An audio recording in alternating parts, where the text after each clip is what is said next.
Moïse, peut-être pour un premier mot sur la réaction des topographes qui sont également des partenaires. Si on peut lui passer le micro, c'est là.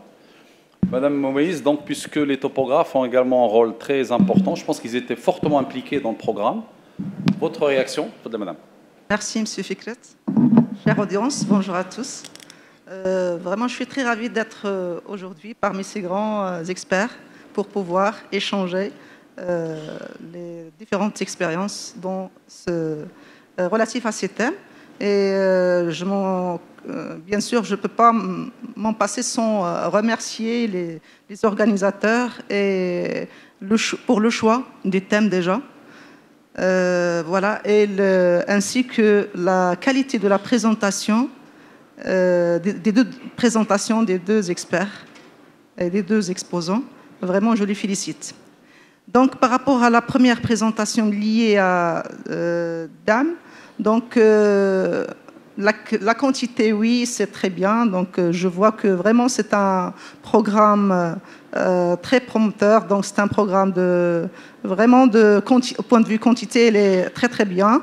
Et ça a montré déjà, il est inscrit dans l'ère du digital.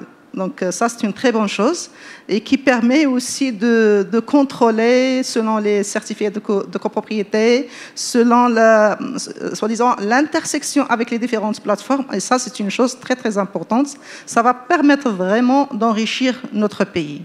Bon, ma seule remarque, c'est par rapport à la qualité, la réglementation qualitative de la qualité de ces constructions. Et c'est pas construire seulement pour construire et pour s'abriter, mais augmenter la durée de vie pour ne pas augmenter le problème de la rénovation et ne pas s'inscrire toujours à rénover, à créer des quartiers pour qu'elles soient rénovées. Donc il faut vraiment avoir une bonne démarche, une stratégie pour pouvoir augmenter la durée de vie avec le minimum bien sûr, de dépenses, parce qu'on sait très bien qu'à l'international, le grand budget, c'est lié à l'exploitation. Après l'exploitation, c'est là où le chiffre est très important. Donc, il faut vraiment penser à ça pour éviter ces dépenses qui ne sont pas, bien évidemment, appréciées. Par rapport à la reconstruction du logement dû au séisme, donc, comme actrice dans vraiment ce projet-là, donc, sincèrement, j'étais dès le départ en amont du projet. Aussi, je remercie beaucoup vraiment toutes les directions, tous les directoires, toutes les autorités, tous les départements gouvernementaux. Il y a eu une très grande volonté, une très grande solidarité, que ce soit de l'administratif, que ce soit de public ou privé. Donc vraiment, ça a montré vraiment la qualité humaine des Marocains.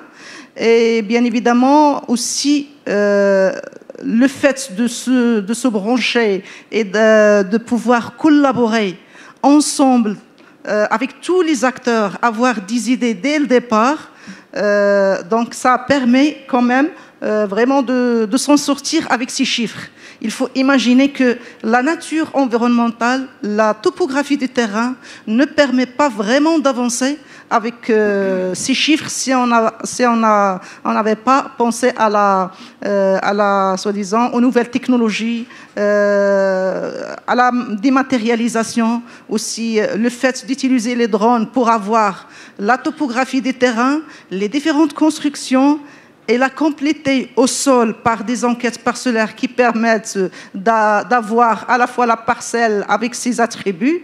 Ça, c'est très important. Ça nous a permis, bien évidemment, d'avoir tous les bénéficiaires, avoir la liste de tous les bénéficiaires avec une très grande précision. Aussi, le fait de penser à utiliser et à exploiter les technologies de photogrammétriques, notamment les drones, donc ça nous a permis d'avoir non seulement la bâtisse et son exploitant, mais avoir l'environnement ce qui a permis l'environnement, le modèle numérique surfacique de terrain, avoir la topographie environnementale de terrain. Et ça permet aussi de pouvoir, là c'est pour poser par rapport à la carte des aléas, ce qui permet d'avoir dès le départ, avant d'aller réimplanter la bâtisse à construire, s'agit-elle d'une construction, d'une zone constructible ou non. Parce que si on n'avait pas fait ça, on peut réimplanter la bâtisse dans une zone qui est non constructible et qui va nous perdre beaucoup d'argent, et c'est-à-dire on va aller tort. Donc je redis que vraiment, je dirais que la plateforme qui a été utilisée aussi, Bâtir, c'est une plateforme, je dis très bien, collaborative, entre guillemets, parce qu'il n'est pas synchronisé à temps 100%. Donc selon, n'est-ce pas, c'est Saïd, donc, elle aura la réponse à donner tout à l'heure. Allez-y, Madame Moïse. Oui, oui, voilà. Non, c'est très bien. C'est une très bonne plateforme. Ça permet d'avoir un tableau de bord qui permet de lire directement quelles sont les défaillances et quels sont ceux qui ont vraiment progressé. D'ailleurs, jusqu'à date d'aujourd'hui, pratiquement tous les plans de l'état de lieu sont prêts. Donc ça, c'est une très bonne chose. Ce qui peut... pour pouvoir avancer davantage, il faut penser au déblaiement. Et le déblaiement, il faut vraiment l'activer, augmenter la cadence, parce que si on augmente la cadence vraiment des travaux de déblaiement, à ce moment-là, on aurait vraiment on aura un chiffre très très important qui permettra bien sûr en fait, d'aller vers l'avant beaucoup plus et vers l'avant souhaité. Okay. Donc, mais sinon, je remercie beaucoup, je félicite le Umran pour le choix de cette plateforme, parce que ça nous a permis d'avancer avec les yeux ouverts et permettre à en fait, pointer le doigt sur les points qui sont en retrait par rapport à l'état d'avancement. Merci Madame Moïse. Donc, un mot maintenant. Mettons toute notre énergie au service du bâtiment et de ses professionnels. Unis, nous sommes plus forts.